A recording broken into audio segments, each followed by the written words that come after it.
আউযুবিল্লাহি মিনাশ শাইতানির রাজিম বিসমিল্লাহির রহমানির রহিম। প্রিয় শিক্ষার্থীবৃন্দ, আমি তোমাদের অনলাইন ক্লাসে স্বাগত জানাচ্ছি। মোহাম্মদ তারিকুল ইসলাম, সহকারী প্রধান শিক্ষক, বাহিরচর আদর্শ উচ্চ বিদ্যালয়, বাঞ্ছারামপুর, ব্রাহ্মণবাড়িয়া। আজকের ক্লাস ইংরেজি দ্বিতীয় পত্র নবম শ্রেণীর শিক্ষার্থীদের জন্য। প্রিয় নবম শ্রেণীর শিক্ষার্থীবৃন্দ, তোমাদের জন্য আজকের আয়োজন ইংরেজি দ্বিতীয় পত্রের রাইট ফ্রম ইউজ অফ ভার্বের ব্যবহার। Right from use of verb অর্থাৎ আমরা ভার্ব কিভাবে ব্যবহার করব, অর্থাৎ এখানে চ্যাপ্টারটা হলো ভার্বের সঠিক ব্যবহার। রাইট শব্দ অর্থ হলো সঠিক, right from use of, use মানে ব্যবহার, আর ভার্ব হলো ক্রিয়া, অর্থাৎ ভার্বের সঠিক ব্যবহার আমরা কিভাবে করব সেই সম্বন্ধে আজকে আমরা দিক নির্দেশনা দিব। যেমন এখানে আমাদের প্রথম লিখেছি আমরা right form use of verb, অর্থাৎ বাংলা হলো ভার্বের সঠিক ব্যবহার। তাহলে প্রথমে আমি যাচ্ছি যে কোনো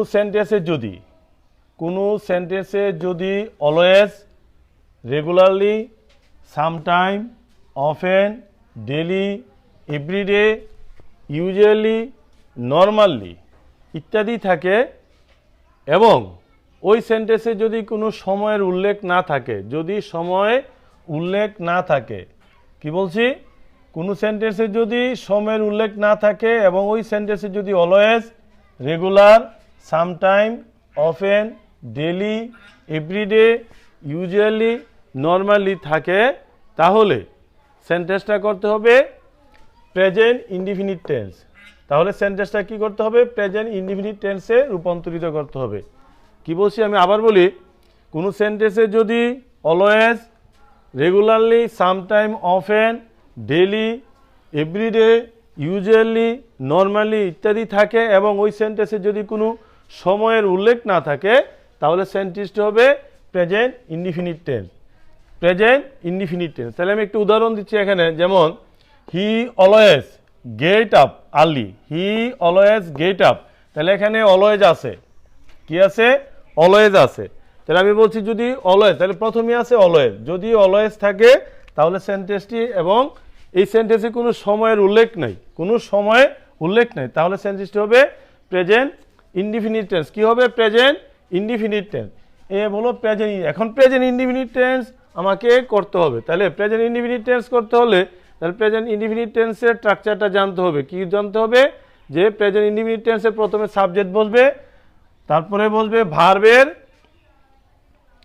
ভার্বের প্রেজেন্ট ফর্ম, তারপরে অবজেক্ট। তাইলে এখানে ভার্ব আছে কি? Get up.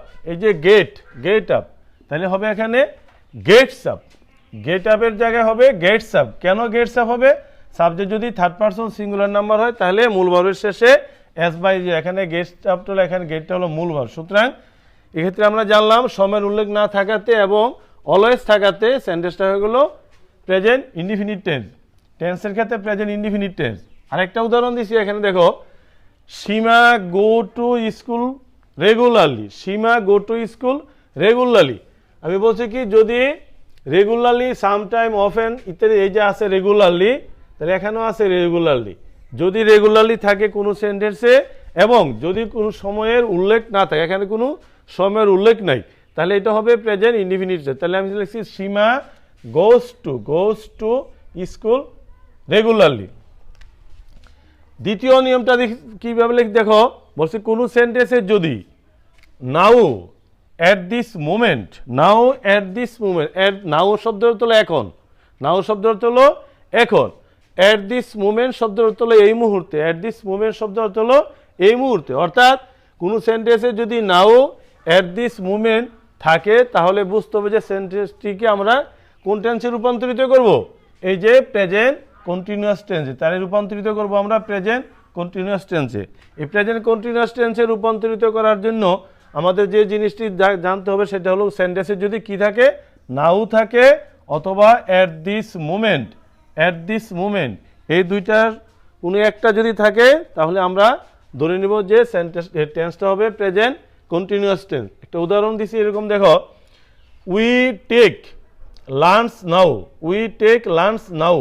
কি আছে এখানে? নাও আছে। যদি নাও থাকে তাহলে আমরা বলবো যে এটা হলো টেন্সটা কি হবে? Present continuous tense. তাহলে প্রেজেন্ট কন্টিনিউয়াস টেন্সের জন্য আমাদের কি করতে হবে? আমাদের স্ট্রাকচারটা কি? প্রেজেন্ট কন্টিনিউয়াস স্ট্রাকচারটা হলো প্রথমে বসাতে হবে সাবজেক্ট, তারপরে অক্সিলারি ভার্ব এম ইজ আর, তারপরে মূল ভার্বের সাথে আইএনজি যোগ, তারপর অবজেক্ট, আর তারপরে এক্সটেনশন যা থাকে। তাইলে আছে we take, we take, take রে আমরা টেকের সাথে আমরা আইএনজি যোগ করবো, তাহলে হবে টেকিং।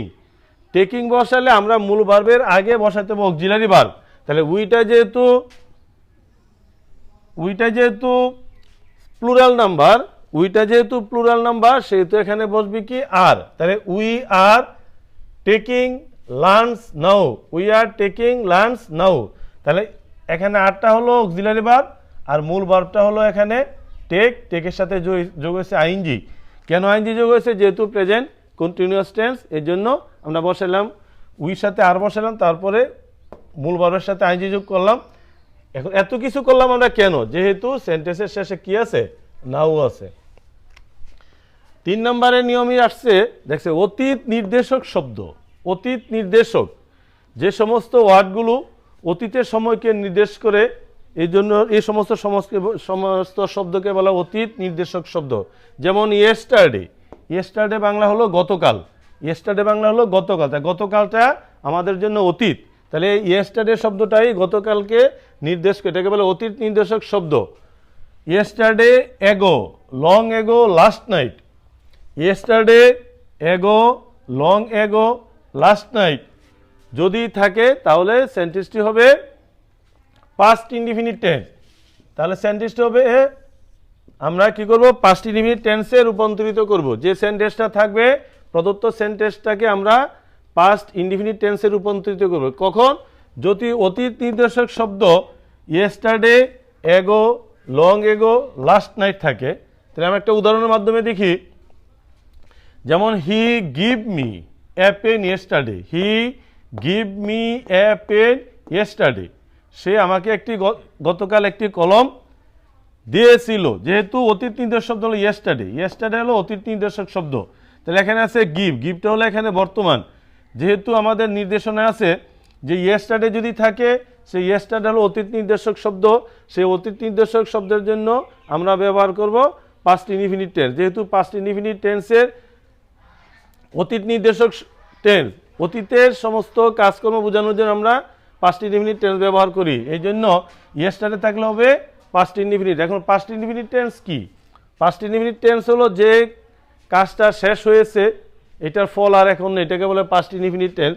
তো পাস্ট ইনডিফিনিট টেন্সের গঠন হবে সাবজেক্ট প্লাস মূল ভার্বের past form plus object plus extension. Subject plus মূল ভার্বের past form plus object plus extension. তাইলে এখানে আছে গিভ, গিভ, গিভ যদি থাকে তাহলে হবে গিভ গেভ। গিভ হলো প্রেজেন্ট ফর্ম, পাস্ট ফর্ম হলো গেভ, আর পাস্ট পার্টিসিপল ফর্ম হলো গিভেন। গিভ গেভ গিভেন, তাহলে হি গিভের জায়গায় হবে হি গেভ, হি গিভের জায়গায় হবে হি গেভ। কেন গেভ হবে? যেহেতু গিভের পাস্ট ফর্ম হলো gave.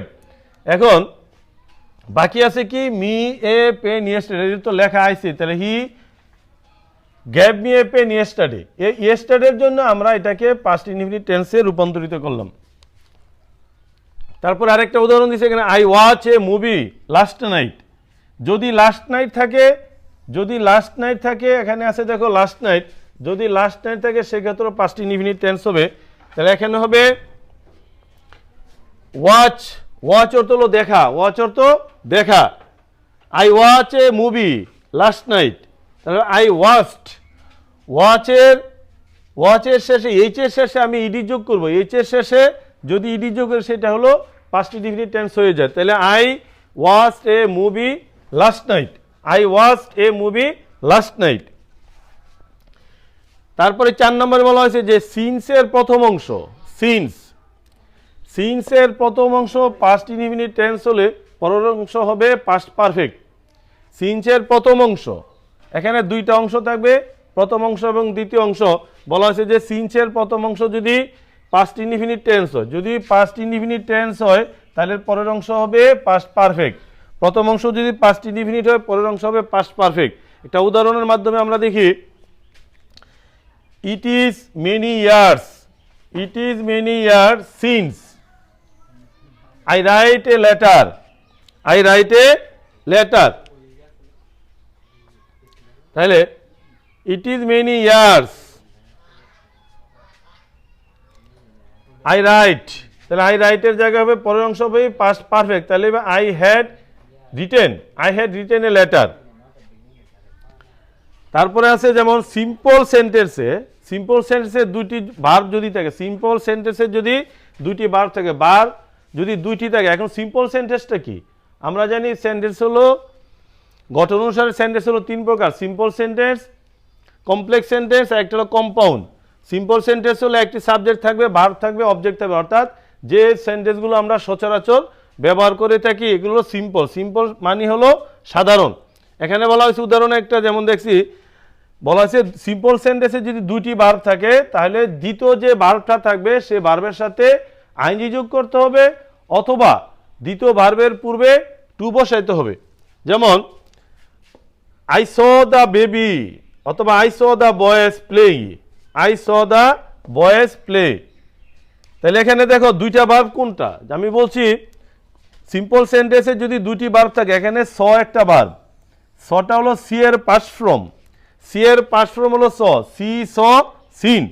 I saw the boys play, play একটা ভার্ব, কয়টা ভার্ব হলো? দুইটা ভার্ব, এবং সেন্টেন্সটা হলো সিম্পল সেন্টেন্স, সেন্টেন্সটা হলো সিম্পল সেন্টেন্স। নিয়মে বলা আছে সিম্পল সেন্টেন্সে দুটি ভার্ব থাকে তাহলে দ্বিতীয় ভার্বের সাথে আইনজি যুক্ত, তাহলে এটা সটা হলো প্রথম ভার্ব, দ্বিতীয় ভার্ব হলো এখানে প্লে, তাহলে আমি প্লের সাথে আইনজি যোগ করব, প্লের সাথে আইনজি যোগ করব অথবা প্লের আগে টু বসাবো। এখানে দেখো I saw the boys playing, একটা নিয়ম হয়ে গেল। দ্বিতীয় নিয়মটা হলো ভার্বের পূর্বে to, I saw the boys to play, I saw the boys to play অথবা I saw the boys playing. দ্বিতীয় ভার্বের সাথে আইনজি যোগ করব অথবা দ্বিতীয় ভার্বের পূর্বে আমরা টু বসাবো, যদি টু বসায় সেক্ষেত্রে আর ভার্বের সাথে আইনজি যোগ করতে হবে না। তারপরে 6 নম্বরে বলা হয়েছে যে টু বি এবং হেভিং, টু বি এবং হেভিং এর পরে মূল ভার্বের পাস্ট পার্টিসিপল ফর্ম হবে। কি বলছি? টু বি এবং হেভিং এর পর মূল ভার্বের পাস্ট পার্টিসিপল ফর্ম হবে। একটা উদাহরণ, he ran away having take the bag, he ran away সে পালিয়ে গেল, having take the bag bag নিয়ে। তাহলে আমাদের নিয়মটা ছিল যদি হ্যাভিং অথবা টু বি থাকে তাহলে এখানে আছে হ্যাভিং আছে, ভার্বের পূর্বে কি আছে? হ্যাভিং। যদি থাকে তাহলে কি হবে? ভার্বটা হবে পাস্ট পার্টিসিপল, ভার্ব হবে পাস্ট পার্টিসিপল। তাহলে এখানে টেক, টেকের পাস্ট পার্টিসিপল হবে টেকেন, টেকের পাস্ট পার্টিসিপল ফর্ম হবে টেকেন। তাহলে he ran away having taking the bag, he ran away having taking the bag. তারপরে সর্বশেষ যে নিয়মটা আমরা এখানে লিখছি সেটা হলো each, every, one of. Every, each, one of যদি থাকে কোনো সেন্টেন্সে, যদি ইচ, এভরি, অন অফ থাকে তাহলে ভার্বের কি হবে? ভার্বটা হবে সিঙ্গুলার ভার্ব হবে, ভার্বটা হবে সিঙ্গুলার ভার্ব। এখন সিঙ্গুলার ভার্ব বলতে আমরা কি বুঝি? ভার্ব যেমন আর, আরটা হলো plural verb, were plural verb. এখন কিভাবে?